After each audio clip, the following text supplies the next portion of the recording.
Welcome to your first video in a 6-part video series, and I'd like to introduce myself. I am Stacy Badon, the owner of Everything Autism, and I am going to help you with everything autism beyond the label. Our first topic in this series is going to be all about routines and structure in the home. And I know right now everyone seems like it's a little chaotic, and I'm going to help you with that. I'm going to help you bring down a little bit of that chaos and help you implement routines. And to do that, it really is all about the structure in the home and communicating those boundaries and setting those expectations with consistency. All right. One of the first things that families often ask is, where do I start? Like, I don't even know how to get a routine. I don't know what I want my routine to look like. And that is really the first step. We can't expect our kiddos, especially our children diagnosed with autism, we can't expect them to follow a routine, to respect boundaries, and to do what is expected if we don't even know what that looks like.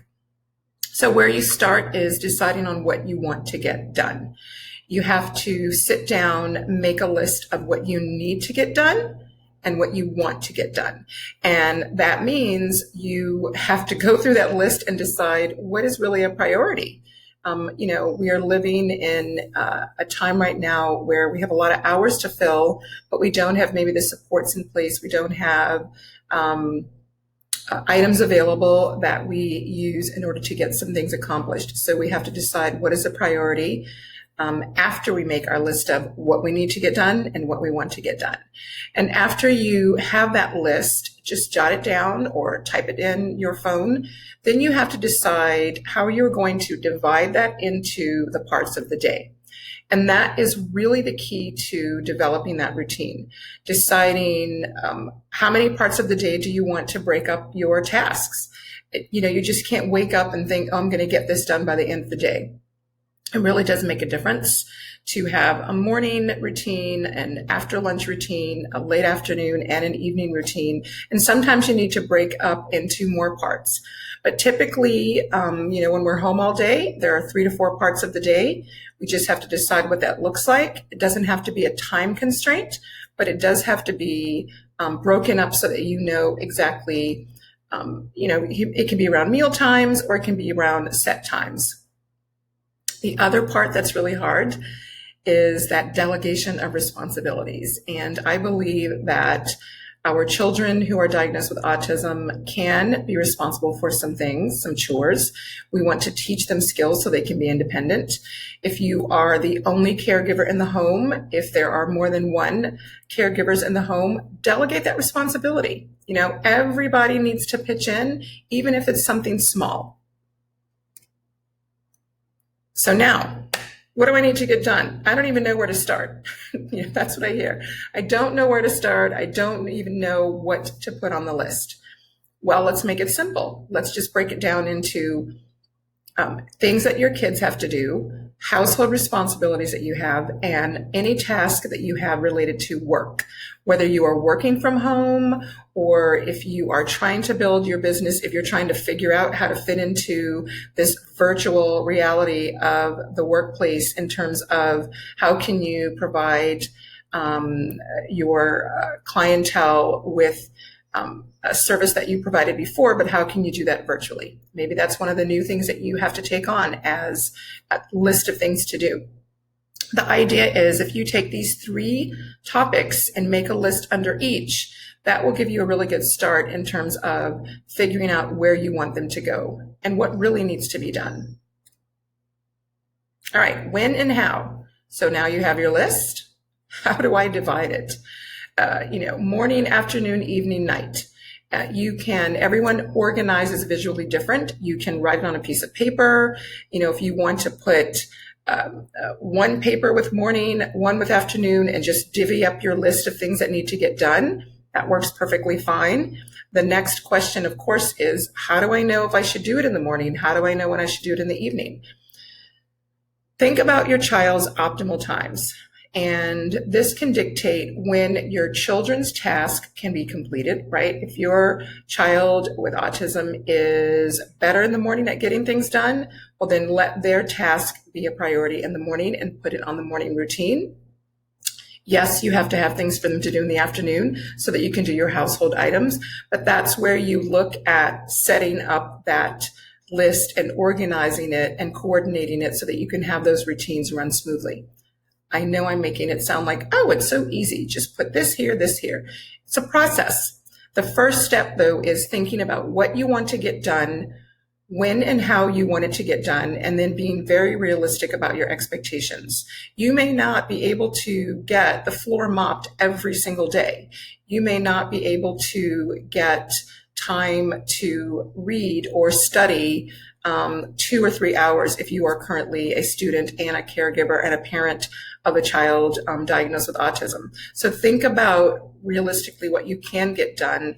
One of the other things that I recommend is that once you decide when, where, how, what it's going to look like, start simple. Tackle one part in one routine. Like, let's say we get the morning routine down. Then in a few days, we're going to work on getting that afternoon routine down. Don't overwhelm yourself. Be realistic about what you can accomplish in a full day and how long it will take you to get into these new routines. How do you delegate? Well, the first step to delegating is establishing new rules.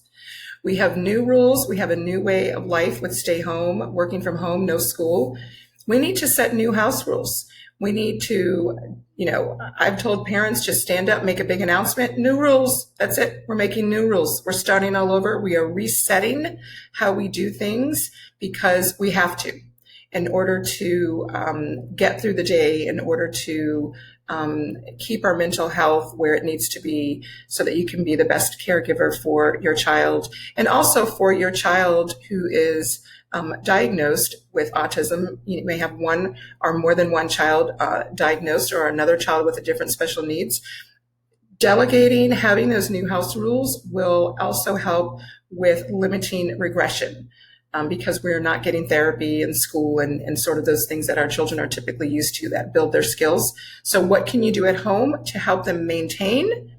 Maybe teach a few new skills, routines, and you just have to reset. The other thing is assigning tasks and delegating tasks based on priority. Thinking a lot of times parents will say, well, my child's 3, they're autistic and nonverbal. I mean, what can they really do as a chore? They can put their socks in their room. They can, once you wash them, they can sort socks. They're working on sorting. They can empty that bathroom trash can, motor coordination, just little things. And you're also teaching them a skill, which is important. You're building their independence, working on motor coordination, and sorting socks is great to maintain that skill. It's also great fine motor and teaching them a little responsibility to put those things away. Laundry is probably one of the easiest ways to delegate a chore because it's something really simple. You just have to be willing to let go of it looking perfect. And just saying that's okay because it benefits you, it benefits your child, and it's just a win-win for everyone. All right. Now that you have decided what you want to do, when you want to do it, how you want it to get done, who is going to do what, how do you reset? How do you set these new rules? How do you make sure that your autistic child who has communication delays, who is nonverbal, who is not attentive, how do you let them know what the expectations and the boundaries are? Visuals. Really, really simple. The benefits of using visuals in the home is bringing chaos to calm. Visuals are amazing. They should be used in your child's classroom, and visuals really do communicate in a way that an autistic child can process information. And it's really simple. They don't have to be beautiful. They just have to be available. I'm just going to go over a few things that visuals help to or should I say the benefits of visuals. And the next video is actually going to dig really deep into understanding visuals, what visuals you should use, and giving you a better understanding of the options for visuals. However, I wanted to at least have you think about how you can build this when you are working on your routine. All right, when you think of those visuals, they will, number one, provide independence. You have that list written down, your child knows what to do, and they can get it done. Yes, you may have to start off next to them, but you can fade yourself out. Or even if you're there in the room, at least they're doing it independently. It also reduces anxiety because children with autism need to know what to expect. It eases transitions, especially when you think of what are we going to do next? When am I going to be finished? That autistic processing system really has trouble with transitions, and the visuals help to prepare the system for what's going to happen next and for change. There are various types of visuals, and I just wanted to list them just sort of to give you a little bit of a foundation. And in the next video, I'm going to really talk about these in detail. There's the first then, there is a visual schedule, and there is a visual support. And some of you may have a little knowledge about these visuals. Maybe you've been introduced to them. Maybe you've seen them in your child's classroom, but I am going to help you learn how you can implement them in the home. Because what do we want to do? Chaos to calm. This is just a few examples of what visuals can look like. Remember, visuals we're using to communicate boundaries and expectations within the routine. So if you look at this first one, this is actually a choice board. And, we have a lot of limitations on what we have access to in the stores. Maybe your child's favorite snack is not always available, but visually you can indicate what is available and your child can communicate the choice, right? You're working on building those skills and just put the options that are available. That way you can minimize those meltdowns. But using a visual choice board helps to communicate the boundary of what we actually have for snack. Then we have first then, which just simply indicates, first doing the non-preferred activity, then the preferred activity. And this is just a really simple example of a morning routine, an afternoon routine, and an evening routine, and how you can visually communicate that to your autistic child, or teen or young adult. Some of you may have seen these visuals that communicate what's expected when you go to the potty, what's expected when we brush our teeth, and remember, we're delegating responsibilities, what is expected about doing laundry, building that independence, setting those expectations, putting those routines in place, and delegating responsibility. That's part of your routine that you are going to build based on what you have learned in watching this video module. For those of you who have kiddos that may be autistic and visually impaired, or kiddos who maybe are just not processing visual pictures and making the connection, this is just quickly to show you how you can implement your routine without using pictures, but you can add objects or just use the objects themselves to indicate those simple routines so that your child knows what's expected. Let's see what this looks like. Just a small clip. It's an afternoon, evening schedule, dinner time. They take the icon, bring this to the table where they eat. When they're finished dinner, they come back and drop it in the all done. They check their schedule, time for television. They bring this with them when they finish TV, which I hope you set your timer so that they know when TV time is over. And then they come and check their schedule, finished bin. It's time to take a bath. So the idea is that your child goes through their evening schedule so they know what to expect.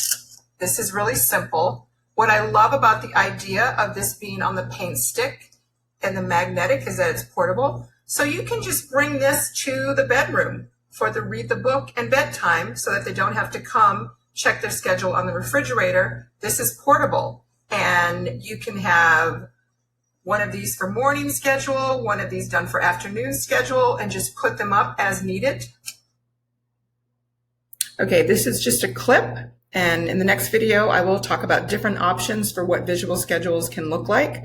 However, the concept is once you determine what you want those kid tasks to be, when you present them visually, it's communicated, your child knows what to expect, less chaos, more calm. This is an example of some of the visuals that you will have access to on the page where you found the video, where you're finding the video modules that are part of the series. And this is just a really good way. I'm sort of helping and guiding you with this visual in terms of setting that boundary around tablet time, right? We play on the iPad, timer goes off, because using a timer is part of setting that boundary and that expectation, but it also falls into what you want your routine to look like, how long do they have on their technology. All of that is part of the planning. And when iPad time is finished, we put the iPad away. Another example is just first event. First, we have to do our reading, then we can have iPad time. Just wanted you to see what you will have access to so that you can implement those strategies and build this into your routine. Another really quick tip on setting boundaries, tape sets great boundaries and communicates those expectations. If you have more than one child, or if you're working from home and your child is doing school at home, tape indicates their area. Tape indicates their area, right? Where their space is. And you just make it clear. This is your area. And believe me, children that are visual learners, autistic kiddos, really respond well to those boundaries. They just need you to set them and communicate it to them clearly and visually, of course, with the tape. The middle picture is an example of how you can, we don't all have big spaces or a separate playroom. And now that we're working from home or are doing school from home or having lots of supplies that we've stocked up on, we may not have a large or open area for play. So to lead that chaotic state of play into something more calm, just tape off an area. This is where we play with our toys. This is where we can spin. This is a perfect example. If a child has a trampoline, making that extended area so they know where they can spin, where they can jump, where they can flip, whatever it is that they need to do to get their sensory input. The idea is to use the tape to communicate those boundaries so that they know what's expected and they can follow the new rules. All right. Now that you have gained a little bit of insight into routines, why they're important, and that you actually need to implement this concept into your home, or new routines, or just if you've never done routines before, this is going to be a game changer. So you are now ready. You just have to decide what, when, and where. That's it. And keep in mind that you can watch this module. I recommend watching it more than once. Share it with other caregivers or older children in your home who you can delegate to implement some of these expectations with visuals and boundaries. And in the next video, we will discuss the implementation of those visual supports and the options that you have and how you choose the visual support specific to your child's needs. But start thinking about those routines and getting that organized. And I want to leave you with this quote in terms of what children with autism wish you knew. I am visually oriented. I need to see something to learn it. Show me rather than tell me. Because remember, words disappear and the visuals, they stay, they're able to process, and they just communicate in a more efficient way. All right, I will see you in the next video module.